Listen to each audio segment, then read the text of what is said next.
I'm with Clive Davis and Brandi Carlile. It must be Grammy time. First of all, how honored and excited are you to be participating in this weekend and being here with Mr. Clive Davis?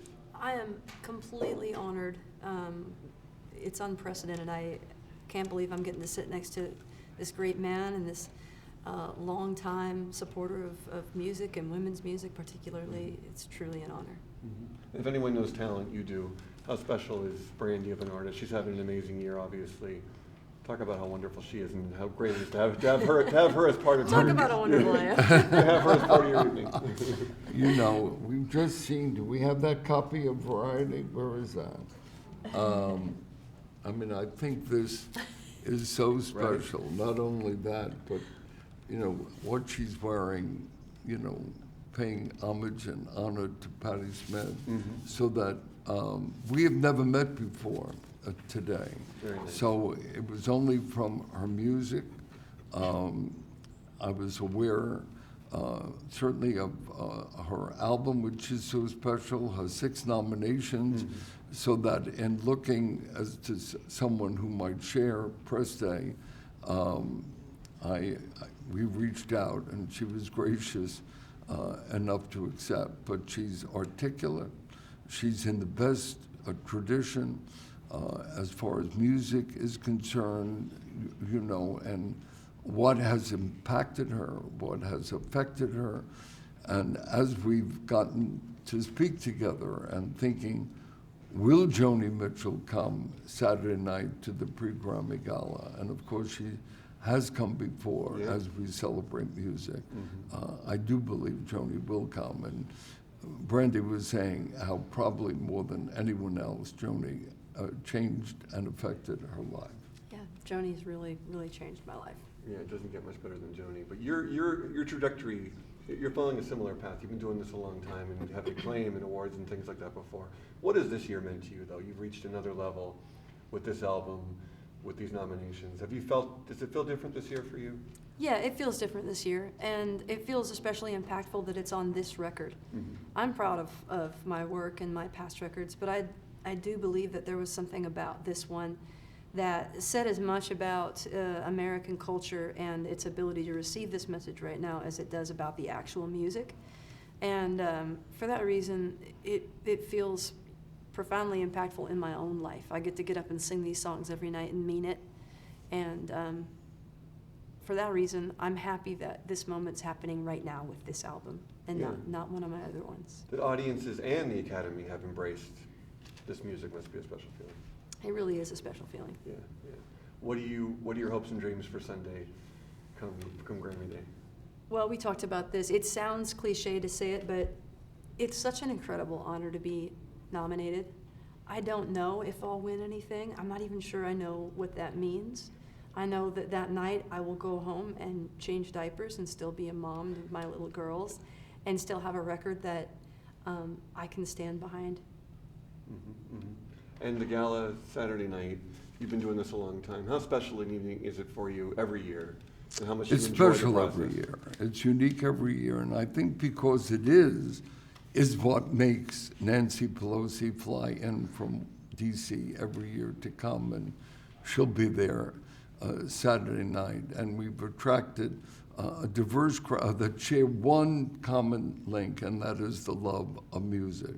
So whether you're Berry Gordy or Smokey Robinson, you know, or whether you're David Hockney, or whether you're coming from the sports world. I know Julius Edelman, the most valuable player at the Super Bowl, just called. He's flying in to come. So it really, a cultural, entertainment, sports, politics, but the love of music is what's paramount. And the fact that, you know, the show is there, this is not just a cocktail party or dinner. This is celebrating music. And we make sure that although Brandi, this is her 6th or 7th album, it's this album which is getting her music to everybody worldwide. So in a way, it's the wisdom and maturity and the difficulty to break through, coupled with the joy and the experience as if it were, in many ways, a first album.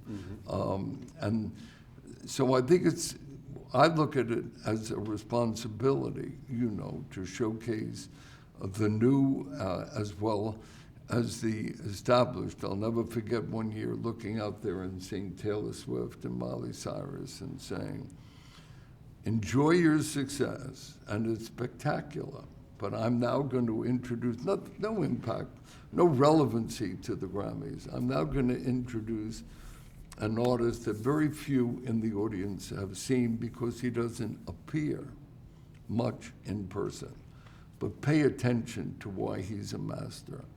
And I said, for example, an album of his greatest hits was in the Billboard Top 200 for 10 consecutive years. And so introduced to a standing ovation, Johnny Mathis. And if you would, are you familiar at all with Johnny Mathis? I mean, as a So legend. to have him,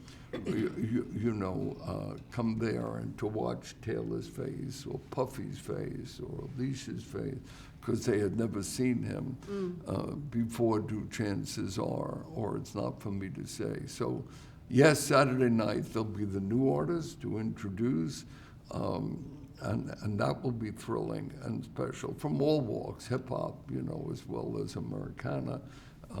And R&B, her will be on stage, as well as bringing back a few classic established artists who are well into their career. As only you can. It's always a special night. Yeah. He's a master curator. Yeah, for sure. Speaking of which, talk about your pride of Alicia Keys hosting the Grammys this year. I am proud of, but I'm, a little worried. There's a family connection that we had because, but she has always been an articulate, also in her way, young Renaissance woman with the songs that she writes and the charity that she's run each year that I go to. So you don't put limits on artists from whence they come. And whether she is a hostess or not, she's very special. We just spent the day together 10 days ago, just she and Swiss, and hanging out in my hotel and having lunch and spending time together. So it's that normal family connection. Will she make it in this new role, which has been lethal for so many? Her poise is almost mystical. Yeah, Her poise is almost mystical. She's a graceful activist. Yeah, it's going to be beautiful to watch her do that. I'm sure. How do you follow up this weekend, this album? Is this like a new beginning for you after something so profound? Are you already working on new music? Where are you? It's What's changed next? my life. I'm not going to lie. I mean, I'm not one of those people that's going to pretend that it doesn't matter or that I don't care. I care a lot, and it's changed my life dramatically for the better, for my whole family. And it's only getting better and better. We were just talking about I get to play my first Madison Square Garden with Mavis Staples in September, and we don't know that we would have got that gig without this opportunity, and I see that, and I'm grateful for it. And where do you go from here, Clive? You're still going strong. You're going to be, I think, 87, if I have this correct. 86. 86. Old enough that you Old don't add another Don't year give to him it. a Sorry. What keeps you going strong and still enjoying this and still giddy about music and excited about your parties, about your artists? Look, for me, I got into music by accident, and it became the passion, apart from my family and my 4 children and 8 grandchildren. I'm blessed to get into my senior years. My parents died. My mother died when I was 18, and my father died within that following year. So that I'm grateful, to have the energy and to pursue. Right now, certainly the memorial concert to Aretha, to make sure that her legacy, to make sure that her music and that the public appreciates, and not just at a concert, but to interest and get CBS to televise it for Sunday, March 9th. Another mission of mine for an artist is really for a biopic to tell the full story of Whitney Houston.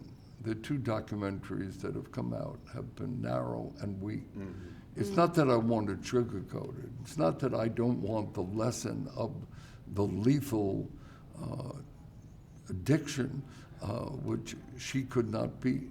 But it's inexcusable that you don't couple that, you know, apart from the marriage that didn't work, or the drugs obviously prevented her from being the mother that I know she wanted to be. But the music, you know, is absent, other than stating all the records that she and I made together. So that the biopic has got the full story of Whitney Houston. I'm glad you said that, because I felt the same way. Has never been told. So that's in the works. And that is a current project. So it's not just, you know, just coming in or what have you, but to still have missions, objectives, challenges, and objectives. I know she's always on a lot of our minds when this weekend comes around. So. Oh, she loved this party. She loved this party. She might have sung and appeared there 8 or 9 times. I mean, she was there to My be at the mother. party when she passed away. I had just been with her 2 days before. We spent the whole afternoon together, and she was doing so much better that it is so tragic as to what drugs can really tragically cause. My mother would let me stay up late to see Whitney Houston hit the notes. That was the thing, you know, it was like, can Whitney Houston hit these notes? And she always did. She always just smashed it. And I felt the same way about the docs that came out on Whitney. I felt like she healed so many hurts in this country, and she sculpted so many young lives, women and African-American lives, that the good she did in the world so far outweighed any of the hurts that she caused in her personal life, that it was really a tragedy that wasn't highlighted. Yeah, I loved Whitney Houston. Yeah, agreed. Want more extra? Hit the subscribe button and the bell and never miss a video.